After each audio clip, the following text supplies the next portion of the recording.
Okay, and here's yet another vlog where I go through the topic requests you folks threw at me to talk about. Other video games I may or may not have played as topic today. From Odinatra, you have brought up Megaman X a couple times. I'd like to hear your thoughts on its stories. Megaman X, right. Loved the games. Played them all. Liked them all. Except maybe the RPG command mission. That was a disappointment. And X8 was a little too gimmicky for my tastes. Great evolution of the Megaman series. Stories. Whenever I make a parody of Mega Man X, which has only happened once yet, although I do have a script for a second parody if I ever get to it, you'd notice that I like to portray X as a bit of a psychopath. You're a maverick! Die, die, die, die, die! That's because, well, usually the games are very well designed at how the stories line up with the gameplay. As Egoraptor explained in his Sequeletta's video, Mega Man X story is all about making you feel weak, so that you get motivated to become stronger, which is what the whole game is about. But there's one story element that doesn't really work with the gameplay, and that's that X is supposed to be super peaceful and hates killing robots and always frustrated about having to fight, so he's constantly trying to talk robots down from fighting.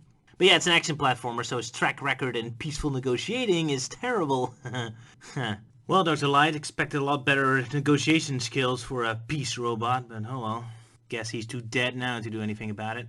Anyway, not much of a problem in the early games. Those are quick to the point, but especially in the later ones that have much more emphasis on story, X comes across like a bit of a whiner that he's constantly feeling guilty about killing, since the game is nothing about shooting robots.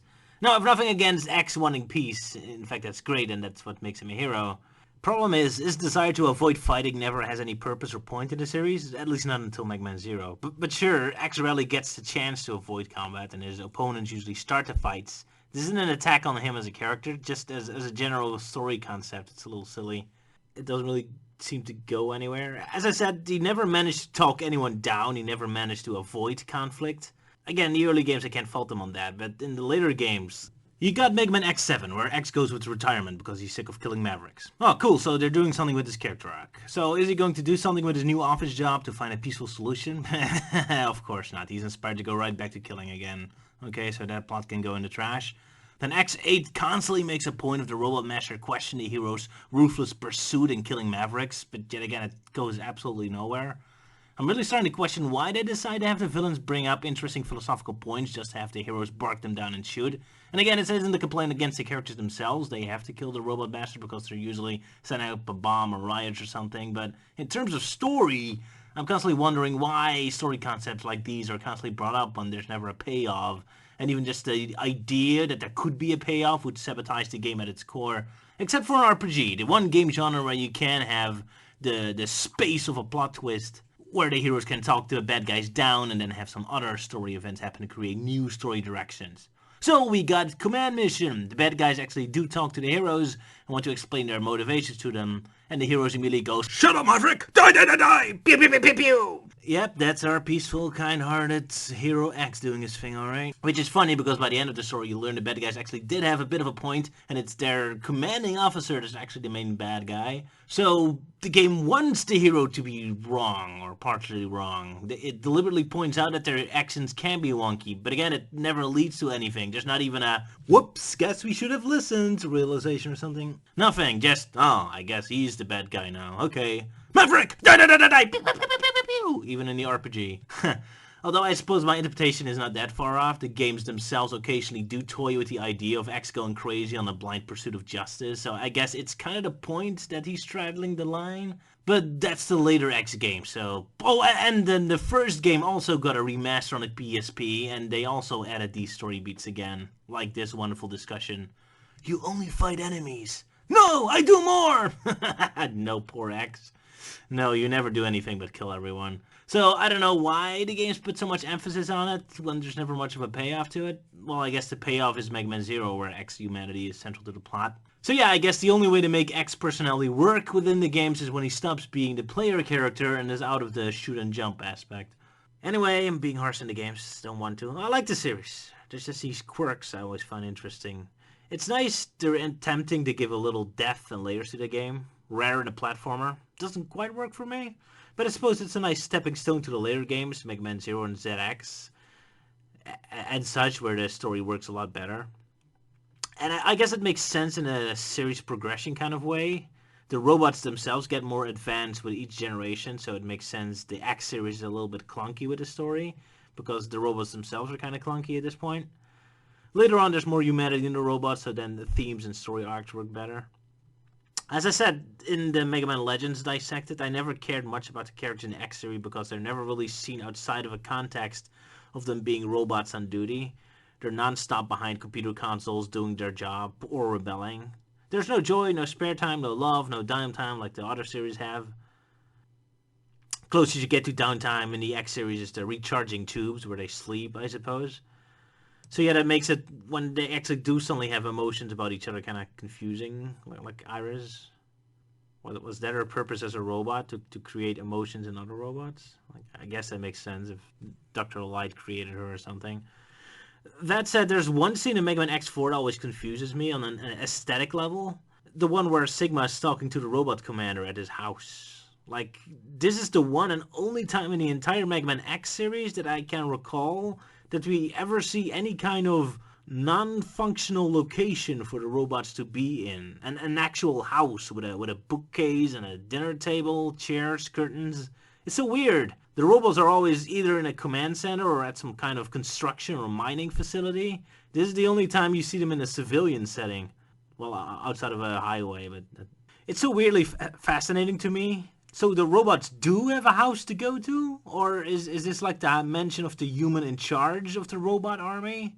Did he bring the robot commander back to him, to his own house? The robots are pieces of equipment to him, right? Gives me a funny thought that the human commander just taking a robot commander along with him home for the weekend. Oh, and just take a few tanks and anti-missile cannons back home to me too. Why not? Let's have my 5-year-old son tinkering around with it. I know I'm nitpicking, but you know, it's just kind of weird to see a civilian location in a Mega Man X game. And as far as I can recall, this is the only time that ever happened.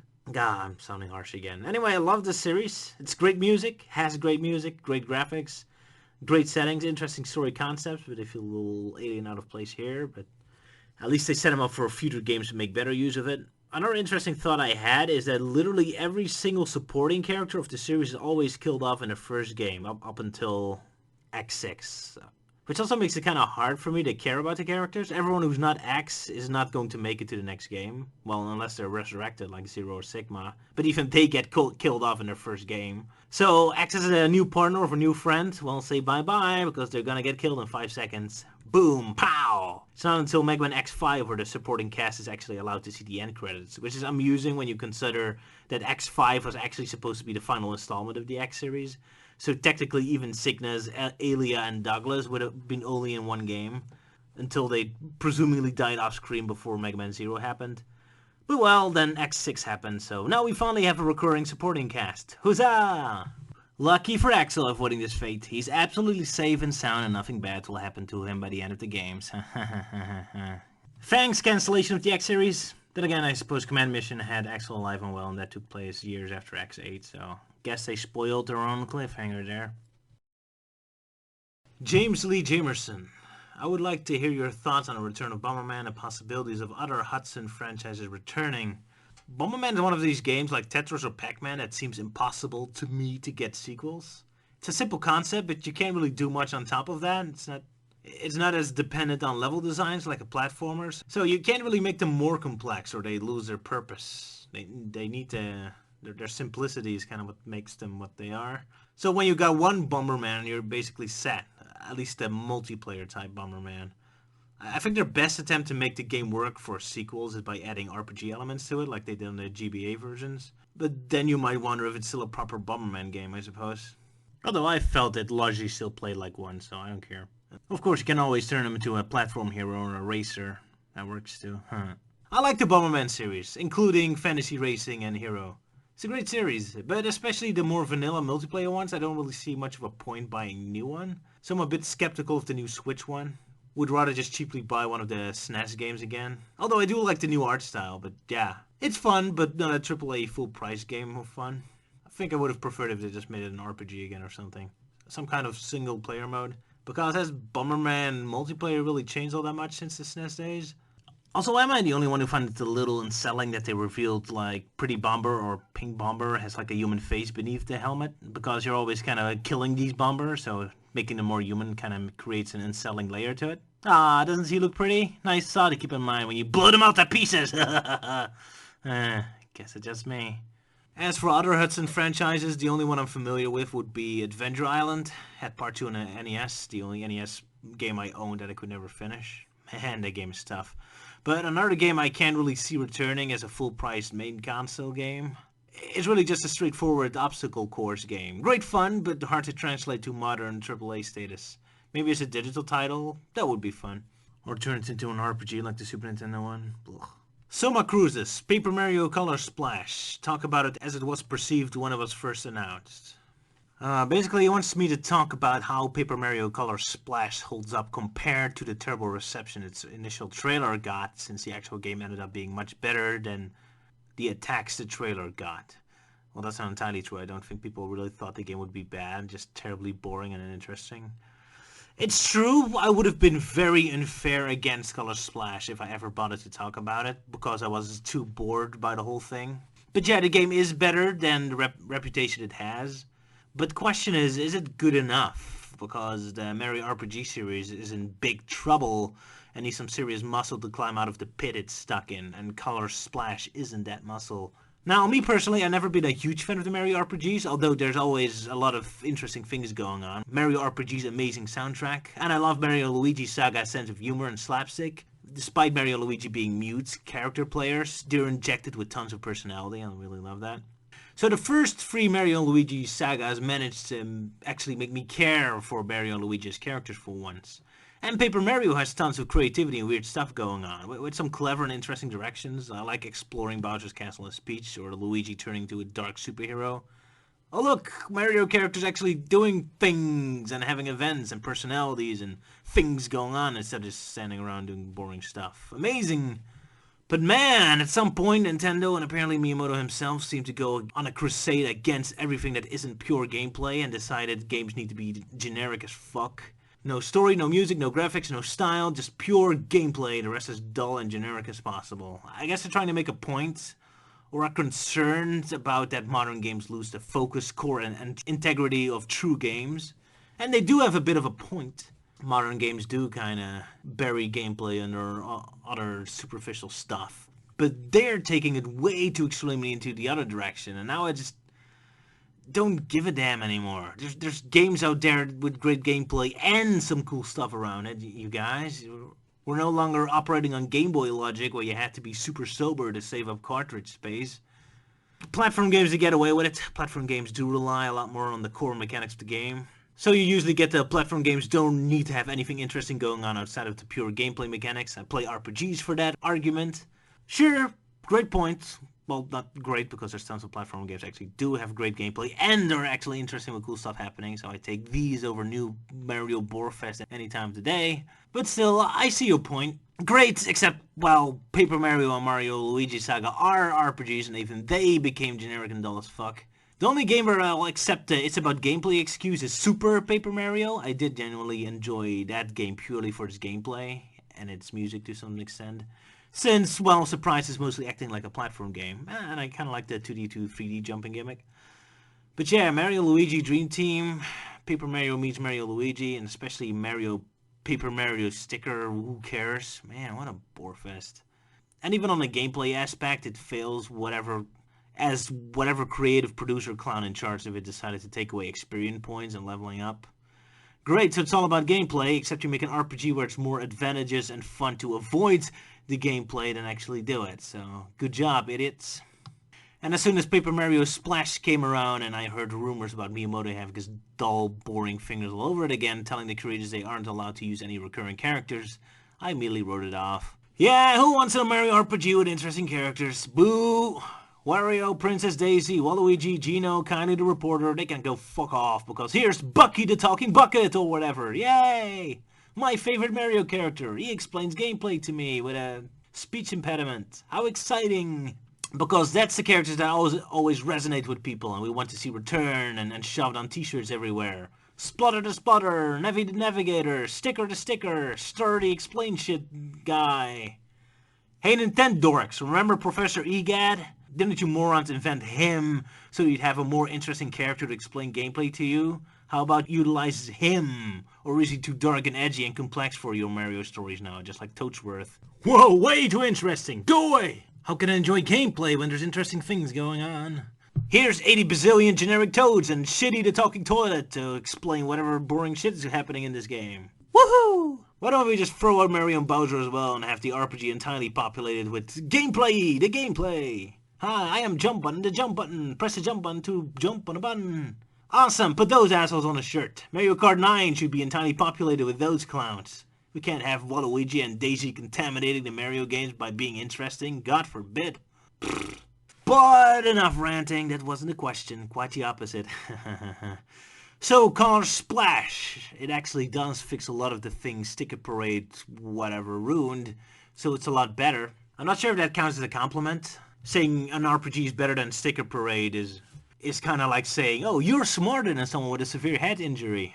Not much of a compliment, but whatever. So hey, we got actually interesting locations again. I like the town. It looks great. Has a great color palette, and there's a lot of atmosphere thingies. It's less linear again, and hey, you can level up in an RPG again. Amazing.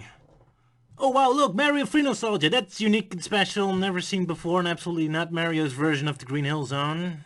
Although yeah, the level's kind of fun. I never cared much for Paper Mario's sense of humor. It's either extremely meta or just weird and random. Mario Luigi Saga humor came way more from within the characters themselves, so I like that more.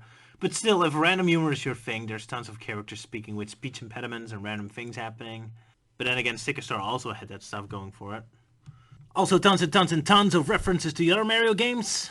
Of course, they're not actually allowed to use or world building or actually have the characters and make the Mario world feel alive and well. But hey, as long as it's just soulless, meaningless internet references and just, hey, remember Mario Free kind of jokes, then yeah, they can make all the references they want. So if that's the stuff you like, then you'll have a good time, I suppose. What I like the most about Color Splash is that it has actual set pieces and sequences going on. So no more generic grassland, desertland, beachland boredom of Sticker Star. But this time you actually go to a pirate's ship looking for treasure on islands, or you're traveling alongside a Wild West train and keep having to solve problems that makes a train stranded. Actual little fun sequences and actual context. That's what I want to see in RPGs. So yeah, I really love those segments. They just really make it feel like an actual RPG. Koopa Kids make a cameo. That's not super special anymore at this time, but I still appreciate the gesture. Luigi gets a cool moment. In the end, Color Splash is a decent 1000-Year Door light game. Never quite hitting the high notes of that game, but it's a half-decent lighter version.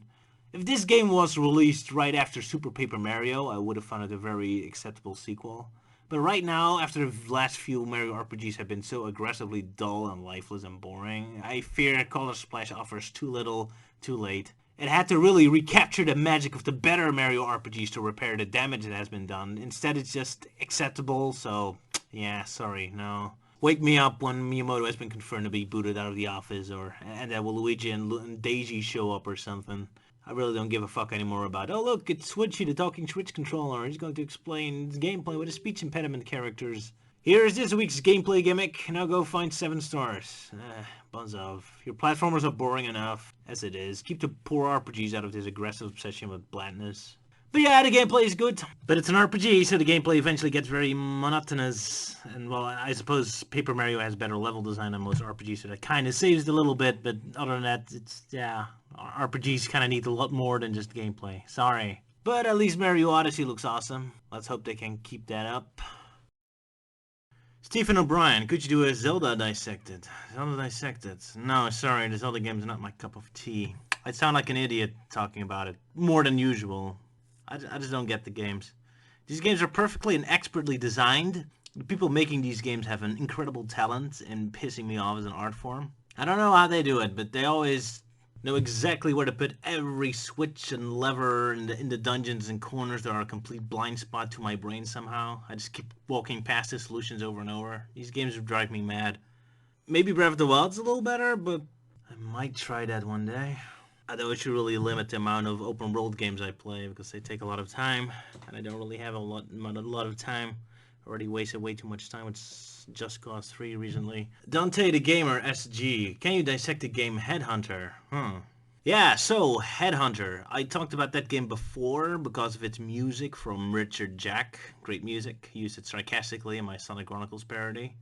Richard Jack is of course known for Sonic R and Sonic 3D Blast and such. So Headhunter from Amaze Software, released for Dreamcast and PlayStation 2. For some reason I always thought it's a Sega IP. Sega's name is all over it. And a sequel. Not to mention the Sunny City brings me straight into Crazy Taxi Outrun and Sonic State of Mind. Game is Metal Gear Solid style stealth, but with an open world exploration part attached. That's unique and kind of works well since it's a thriller story. Not sure if I can say many super interesting things about it. I wasn't a big fan of the game. Gameplay's not quite my cup of tea, although I do like the settings, environments, and music. Just not into stealth that much. Game seems to want to be in the style of a Paul Verhoeven movie, like RoboCop and Starship Troopers. Not sure if it really succeeds. Sure, it has a super goofy news segments, but the satire and sarcasm doesn't bleed much into the main story, which I think RoboCop and Starship Troopers did a lot more.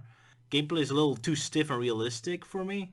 Wish it had a little bit more of an arcade vibe to it. Like, I'm thinking of Blue Stinger, a Sega survival horror game, but unlike in Resident Evil where you have to be careful and use weapons sparingly and such, in that game you can just play as a fat guy voiced by Dr. Eggman and make him wear a karate t-shirt, which immediately grants him the skills to just kick all the zombies to death. That's the Sega I love.